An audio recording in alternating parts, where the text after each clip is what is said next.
A couple of things you need to know about me before we jump into this. 3 things that are very important. You can read my bio, but I won't go deep. Number 1, I spent 10 years in trade association management in Washington and Chicago. So a lot of time in non-glorious types of things like the construction industry and building codes and plumbing codes. And so at least I know a little bit about where you all come from as servants of communities. So I applaud you, first of all. Secondly, I spent my second 10 years of my adult life in commercial marketing, in consumer marketing. I worked for the largest employee-owned advertising agency in the United States. It was called Barkley, and we did work for Sonic Drive-Ins and Blue Bunny Ice Cream and Lee Jeans and all these great consumer products. So everything that Dr. Weber was talking about this morning was a great prelude, not only for my presentation, but also because so much of it was based on the theory we use in marketing.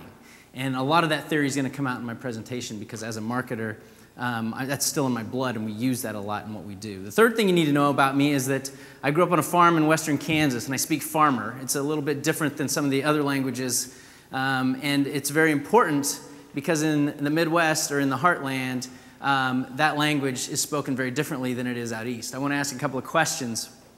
How many of you are from the states of Nebraska, Kansas, Oklahoma, currently, Missouri, Panhandle of Texas, New Mexico, Arkansas, or Louisiana? How many people from there? That's what I thought.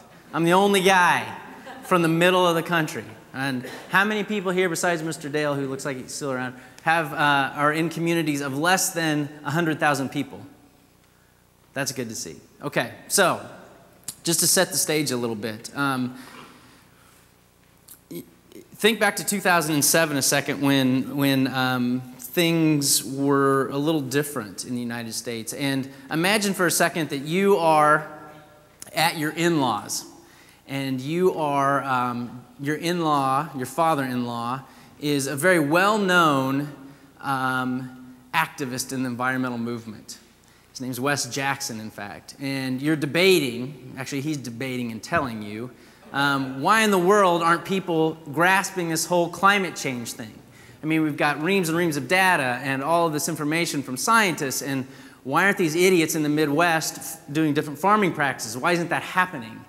And you are Nancy Jackson, his daughter-in-law, and you make a very simple assertion.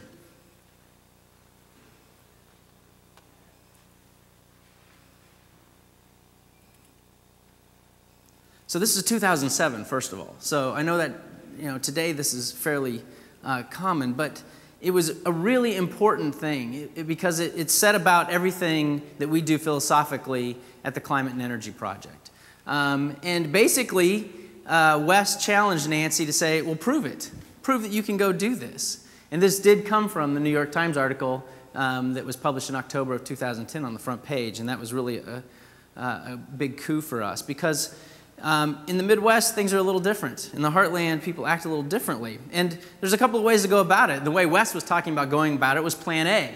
We're all very familiar with Plan A. Data, information, rational brain, left side, convince people, and they'll make change. And as we've all heard, that doesn't happen, and it hasn't been happening. And in 2007, we were still talking about that as being the way to do it. And so this assertion also came out. The Jacksons already knew firsthand that such skepticism was not just broad but also deep. Like opposition to abortion or affirmations of religious faith, they felt, it was becoming a cultural marker that helped some Kansans define themselves. Anybody ever read the book, What's the Matter with Kansas? This is the green version.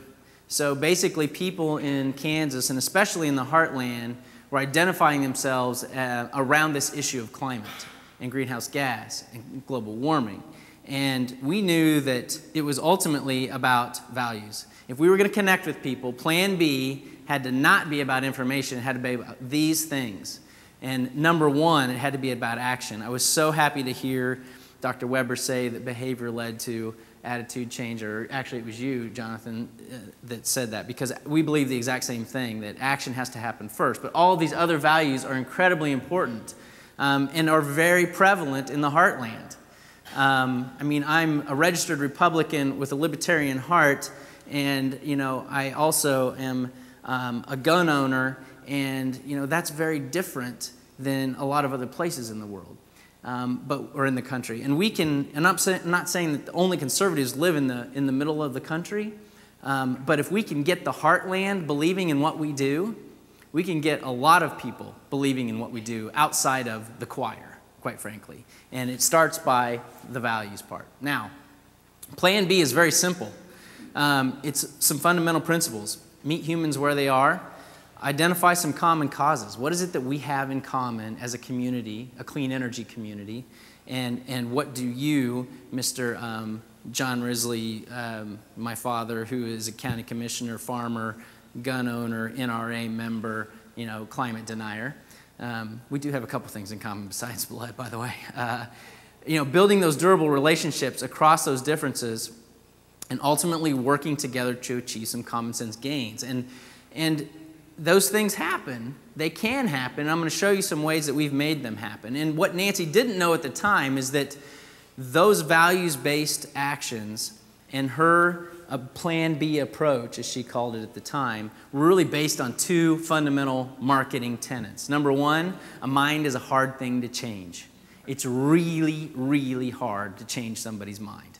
And secondly, people don't buy what you're selling, they buy why you're selling it. All right? So the why, the reason we exist, our mission at the Climate and Energy Project is to create jobs, economic prosperity, and energy security in the heartland. Now, our goal, don't get me wrong, is carbon reduction. We have failed if we cannot reduce carbon in the atmosphere, period. However, we don't talk about it that way. We'll be happy to, but we don't just come out that way. This is what our mission is. And the why is very important because it allows us to connect. But let me tell you a little bit about the what's and the how's. And it falls into really three buckets for us. And a lot of it has been talked about today. I really applaud Alice in Baltimore and Dale out in Babylon and Lisa with what you guys are doing with energy efficiency. Because for us, it falls into three buckets. Energy efficiency, wind energy, renewable energy, but wind in particular, and what goes hand in hand with that generation, and that's transmission, high voltage transmission development. And then finally, agriculture energy. I want to talk briefly about those three, but primarily about energy efficiency. Because energy efficiency is really our first fuel. If we can convince conservatives in the heartland that this is a good thing to do, then we've made some big strides. And I'm here to tell you that we have. Because it is not only the fastest way to reduce CO2, it's also the fastest way to reduce their energy bills and improve the comfort in their home and create jobs. And we can do those things pretty well. And in fact, the reason why energy efficiency is talked about a lot but not actually done well in a lot of cases, so why again I salute those communities that have done it well, is because of this. Before I showed you this picture, how many of you were thinking about toilet paper?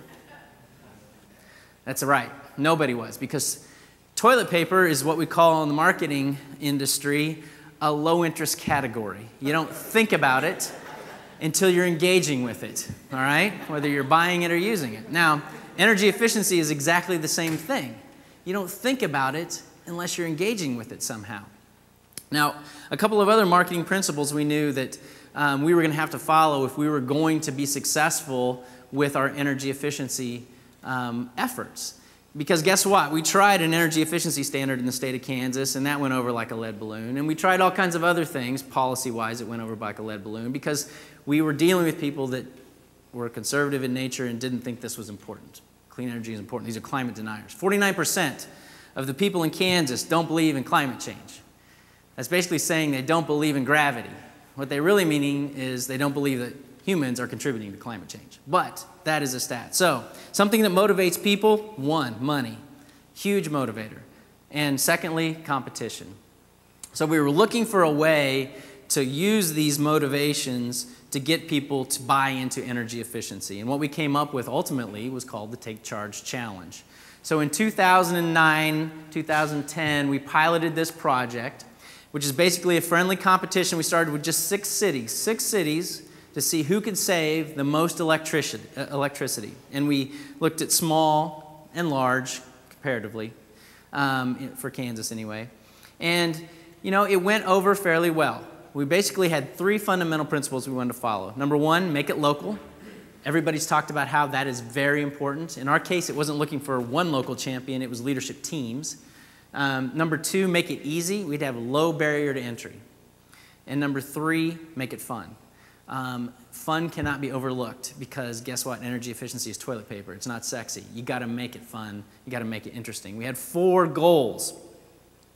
First of all, that real reductions were possible. Again, it was about action. We wanted to see results, and we wanted it to happen with every utility. We had IOUs involved, we had municipalities, and we had co-ops. Secondly, they had to be heroes when this thing was over because they didn't buy into this at all. They didn't want to help us. They didn't want anything to do with it. That way, they could be hard for them to back away from the results once we showed it to them. Third goal, nurture those local champions of energy efficiency. Several of you, I'm so glad, have talked about that before I have talked about it at 5 o'clock today. That means that we have made great strides since 2009. And then ultimately reframe efficiency from sacrifice to win-win. I mean, at the time, it was thought about, we win. It was thought about as something you give up, as opposed to something you can do that makes it about us winning together as a community. And really the things we asked them to do in 2009 were pretty simple. I mean, the program was about programmable thermostats, installing those, weatherization projects, primarily lighting changes. We did some education programs, you know, a few energy audits, but nothing major.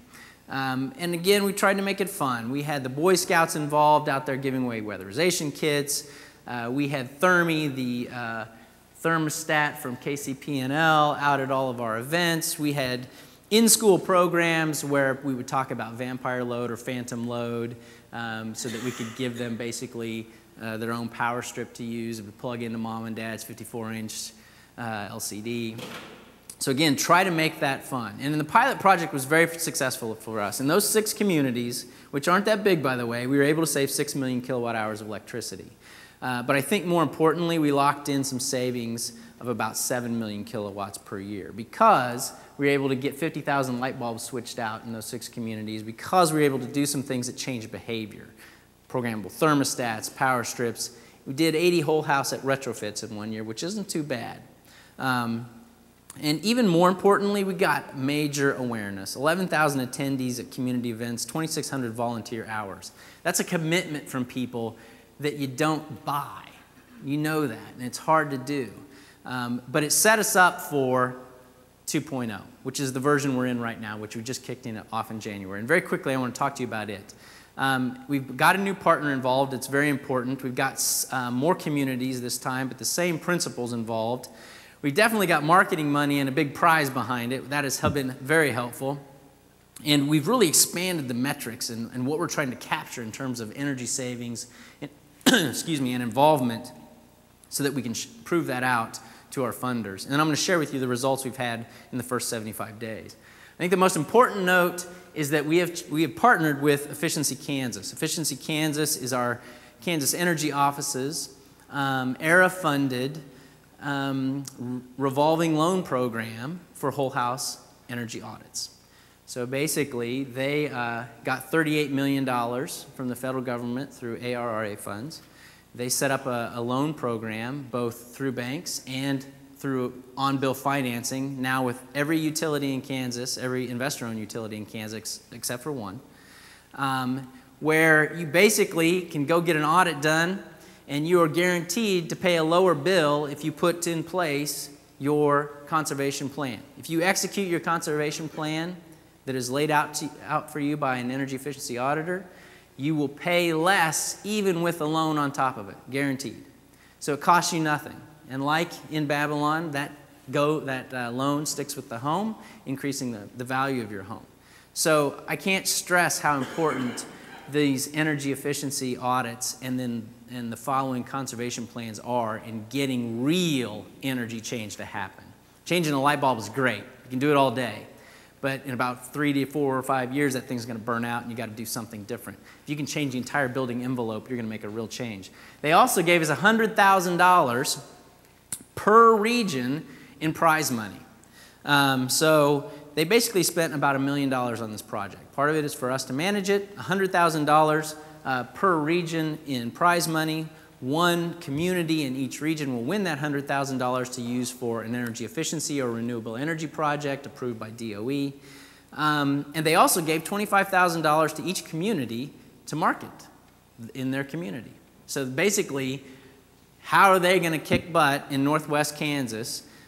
Because these are natural foes, by the way.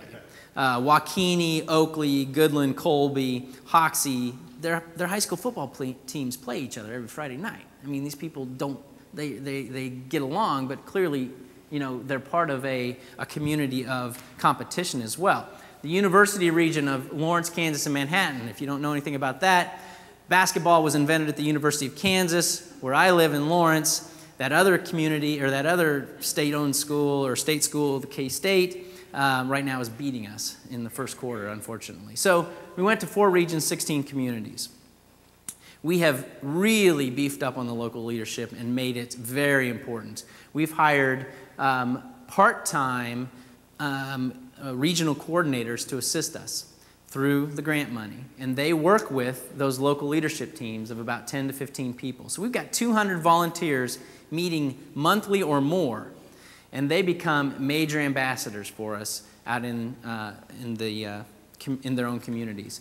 And obviously, along with those 16 communities, we've got their school districts, universities, community and technical colleges. 11 different utilities are involved this year, plus the local governments, as well as plain old everyday business people, which has been very helpful.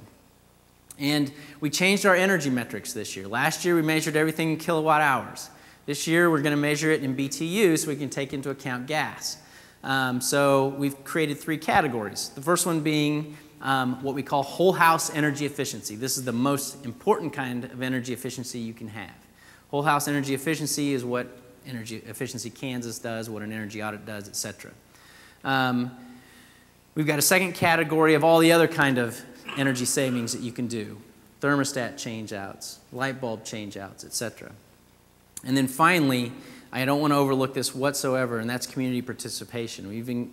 I'm happy to share this is an open presentation, by the way, you may have it. I'm happy to share with you the detailed metrics with each one of these categories if you want them, so you can see we even weight each category. We weight every type of event. So we've gotten very detailed with the metrics. And in the first 75 days, we've been able to save about 10 billion BTUs, or about 232,000 in energy savings, which isn't too bad.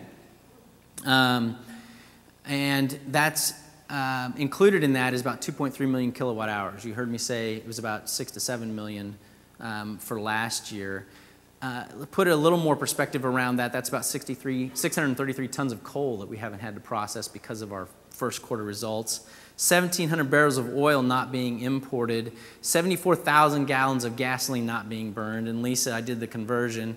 That is 10.5 million party balloons full of CO2, the equivalent of, according to Lisa Orr from Frederick, Maryland. And most importantly, to all of us in this room, 2.1 million pounds of CO2 from coal not being released in the atmosphere. So this competition is going on through September. I expect to see great results from it moving forward. And what I really love about this too is that we've not just focused on the energy savings, we've focused on the people involved. We've had 14,000 residents at 120 different events. And in 91 energy audits, 14 of those gone on to completion. So we're about 15%, Lisa, a little bit better than the 12% that's happening in other places. 58,000 incandescents have been switched out, and 117,000 programmable thermostats. So I know you've heard a lot about energy efficiency and different programs that are going on. The last thing I'll say about our energy efficiency and take charge challenge is that we've had at least 4 different states now call us and want to basically replicate this.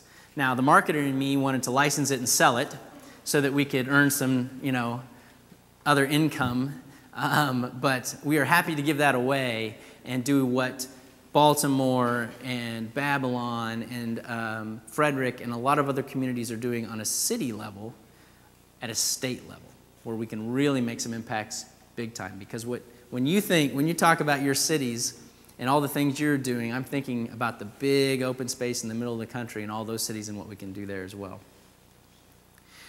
All right, I'm going to move on to that, into the second area of programming for Plan B in the Climate and Energy Project. And for us, that's wind and that's transmission. And we ultimately know that if we're going to reduce emissions, that we're going to need to reduce our dependence on fossil fuels. Now, it's hard to knock fossil fuels.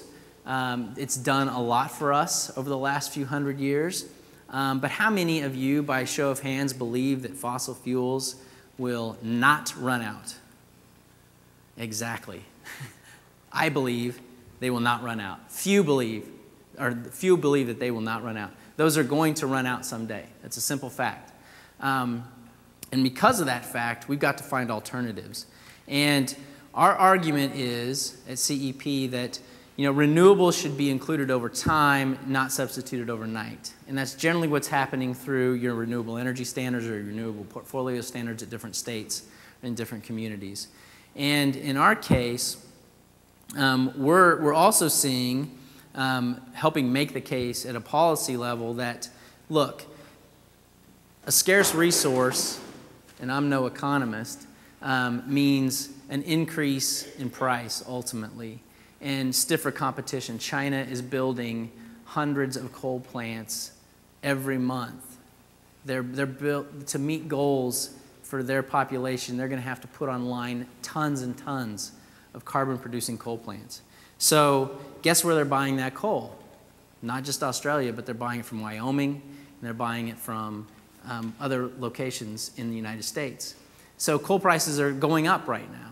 And that means that energy is going to be more expensive for us, for you and me. Average price of energy per kilowatt hour in the United States is about 9 cents. It's 11 cents in western Kansas. It's 6 cents in eastern Kansas. I don't know what it is in New York, but I got to believe it's a lot higher than that. Holy cow. And energy use is going up. So we know that we've got to do something about it. So why not be conservative and hedge our bets? Why wouldn't we hedge our bets with renewables? This is what we tell policymakers. This is how we talk the values talk in the middle of the country. That's what we do. Farmers plant alternate crops because if one dies, they've got another one to replace it. So we're going to do the same thing with renewable energy. Now, what goes hand in hand with this, and this is really something that we did before energy efficiency. I just talked about energy efficiency first, but we focused on wind and transmission first when we formed in 2007. And we did a lot of on-ground work. We went out and hosted forum with diverse experts. We were part of the wind working group that was created in all the nationally as well as in different states. We did economic development tours with the American Wind Energy Association. And we even through a grant created our own manufacturing supply chain study with K-State and the Kansas Department of Commerce, which ultimately led to our very conservative senator at the time, Sam Brownback, in his committee endorsing a renewable electric standard. And now our governor, very conservative Sam Brownback, is endorsing or was behind our renewable electric standard in Kansas that got passed in 2009 when he was a senator.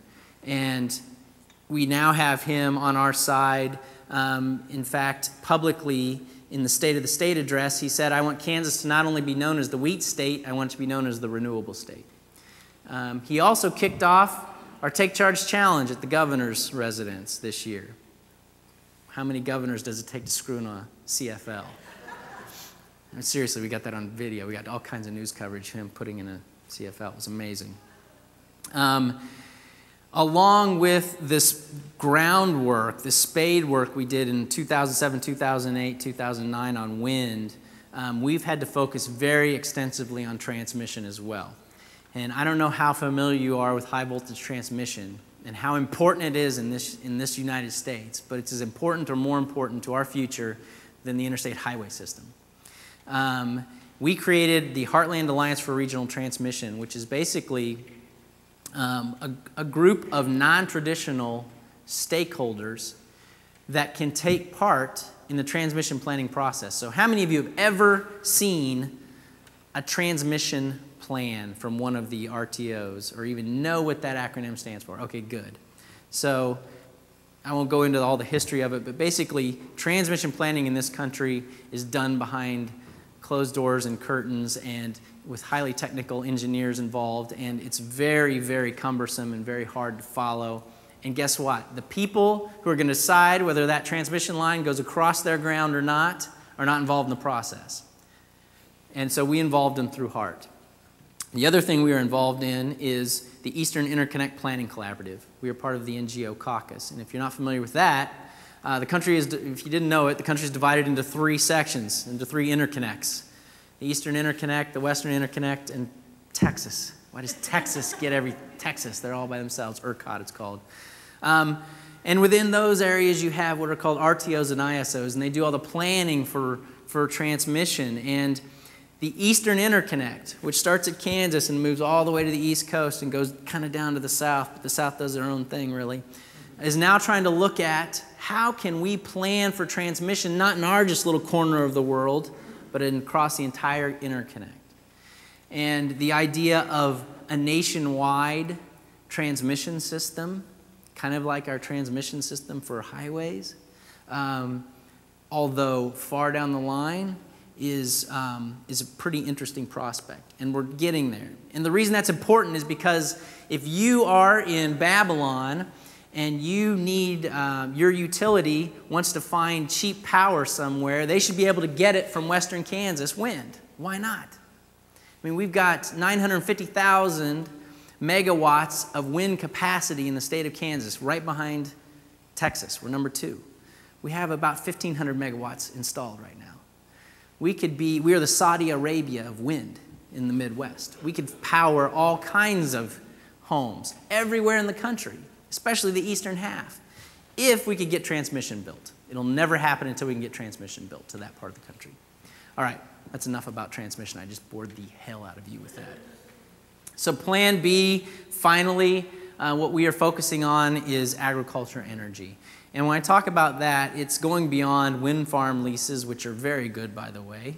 It can be upwards of $15,000 a year for a farmer for every wind turbine, and ethanol and biodiesel. We're looking at how we can do things with biomass. In Kansas alone, we could repower 9 of our coal plants with biomass and co-fire the rest of them at 10% with biomass. So why can't we do stuff like this? That we can. We just have to talk about it in different ways so that we can get the conservative farmers on board about this, okay? You can do carbon sequestration through great land management. So I'm going to channel West Jackson for a teeny tiny bit. You can do this. There are ways to create carbon sequestration just through the way you plant and what you plant on your land. You don't have to bury it in the ground. We can do distributed generation. And we can also do biogas from livestock waste. Our governor, the very conservative Sam Brownback, is very much in favor of biogas. We have, I think the number is, and I got to look it up on the internet, we have about 10 times the number of head of cattle in the southwest part of Kansas as we do people. There is so many cattle in southwest Kansas, and everything that goes with those cattle is just out there on the ground, all right? Why can't we turn that into energy? That's what we're talking about when we're talking about Plan B's agriculture energy. So I'm going to end with some lesson learned and then open it up to any questions you have. In very tiny type, 7 things very quickly. You know what? Plan A, information, policy, we do those things. It's important, but it's insufficient. Action, action, action. Got to do action. We always work from the bottom up and the top down. We're looking at policy opportunities all the time, but at the same time, we're looking for how we work at the grassroots level.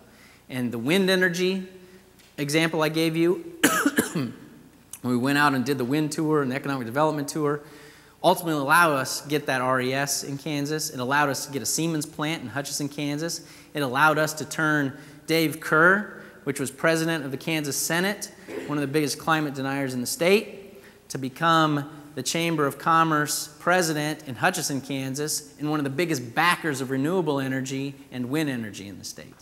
We changed his mind like that because we showed the economic development and job growth that we could do.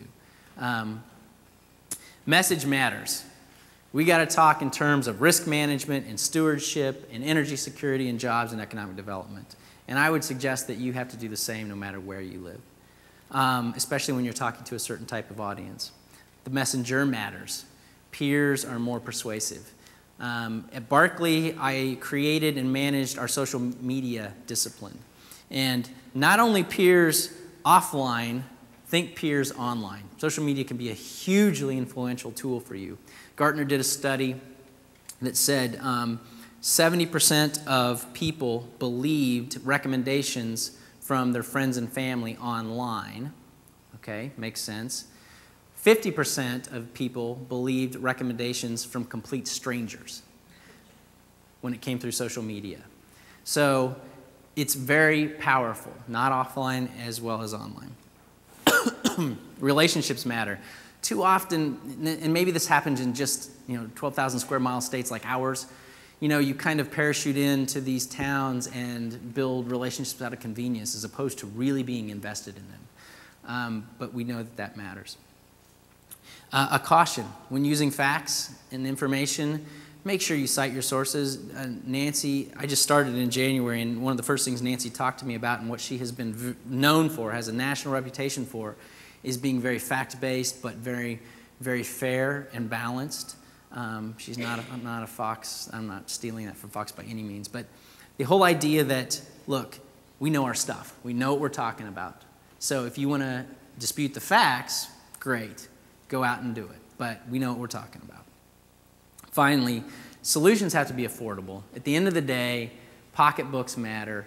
And what we've noticed from everything we do in efficiency and everything we do in renewables and transmission and everything we do in bio or in ag energy, if the solutions aren't affordable, nobody's listening to us. If it raises their price of energy, nobody's going to listen to us. So I hope that was okay with you all in 45 or fewer minutes, and I'm happy to take any questions you have or go let you drink. It's your choice.